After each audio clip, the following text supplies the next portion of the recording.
हमने ये नियम बनाकर आपको दिए हैं, ये कोई बर्डन नहीं आपके ऊपर है, ये ज्ञान से आपने समझना पड़ेगा। हमने कोई जन्मदिन नहीं मनाना किसी का, हमने खुशी नहीं मनानी। कल न बिजली गिर जाए फिर के मनावांगे। हमने परमात्मा को खुश रखना है, उसका हमारा कल्याण करवाना है। तो ये जन्मदिन भी हमने नहीं मनाने। नानक साहिब जी को किसी ने कहा कि प्रभु आप कभी खुश नजर नहीं आते, आप खोए खोए से रहते हो, आप तो साधु संत हैं। तो नानक साहिब जी ने कहा कि ना जाने काल की कर डारे और किस विध ढल जा पासावे, और जिन आते सरते मौत खुड़क दी उन्हां केड़ा हासावे।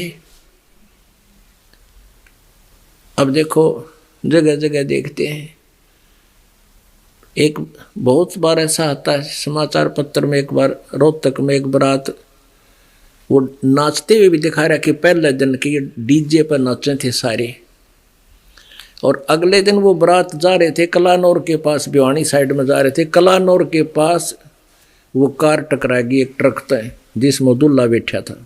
वो दुल्हा मर गया और 7 और मर गए, 8 मौत इकट्ठी होगी उस परिवार की। अगले दिन फिर उनके बाल पाड़ते हैं कि टक्कर मारते हैं कि एक दूसरे के चपट कर रोते हैं कि पेपर में फोटो आ रही थी। अब बता के खुशी के बाज गया डीजे कर हो गया नाच खड़ा। तो यहाँ कहते नानक साहब कहते ना जाने काल की कर डारे और किस विध ढल जा पासावे, और जिन आते शरते मौत खुड़क दी उन्हां केड़ा हासावे। अब नानक साहिब जी से कहा कि हे प्रभु क्या आप कभी खुश नहीं होते?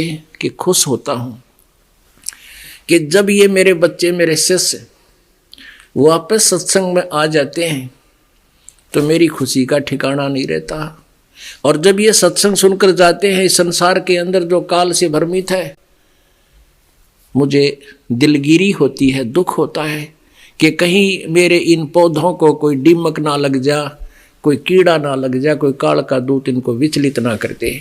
और जब ये एज इट इज वापस आ जाते हैं, मेरी खुशी का ठिकाना नहीं रहता कि बच्चे अभी मेरे बचे हुए हैं।